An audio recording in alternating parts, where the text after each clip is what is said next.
તો વડિયા સ્વામિનારાયણ સંપ્રદાયના આનંદ સ્વરૂપા સ્વામીએ બળાત્કાર ગુજાર્યો છે આવી ગંભીર ફરિયાદ કરી છે જૂનાગઢની એક પરિણીતાએ।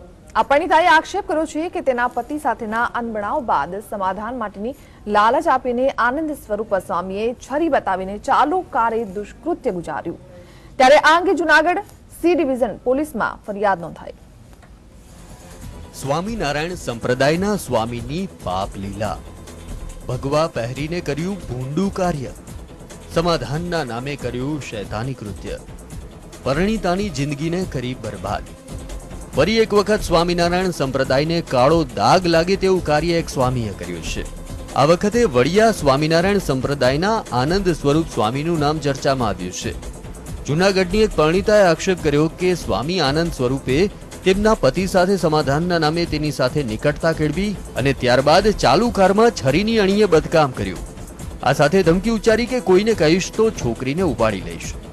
ત્યારે ગભરાયેલી પરિણીતાએ અઠવાડિયા પછી જૂનાગઢ સી ડિવિઝન પોલીસ ખાતે ફરિયાદ નોંધાવી છે।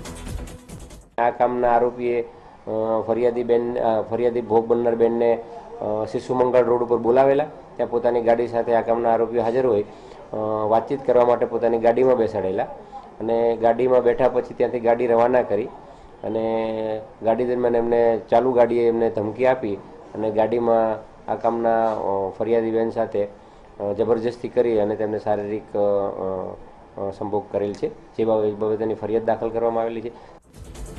અંદાજે 6 દિવસ પહેલા બનેલી આ ઘટના બાદ વડિયા સ્વામિનારાયણ મંદિરનો સંપર્ક કરતા જણાવ્યું કે આનંદ સ્વરૂપ સ્વામી હાલમાં કુંભ મેળામાં ગયા છે, તેમનો સંપર્ક થઈ શક્યો નથી। તો એ આટલા આજુબાજુ એરિયા લોકો બધું માને પૂજે, બધું વ્યવસ્થિત બધું કામ કરતા।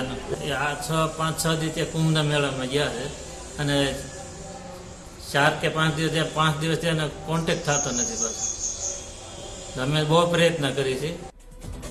જૂનાગઢની પરિણીતાની ફરિયાદ બાદ પોલીસે પરિણીતાનું મેડિકલ કરાવવાની સાથે આરોપી આનંદ સ્વરૂપ સ્વામી અને તેને મદદગારી કરનાર શ્યામ સુંદર સ્વામીની ધરપકડના ચક્રો ગતિમાન કર્યા છે। ત્યારે આ ઘટનામાં હવે કેટલી ઝડપી અને સચોટ તપાસ થાય છે તેના પર સંપ્રદાયના લોકોની નજર મંડાયેલી છે। હિરેન ધકાણ, GSTV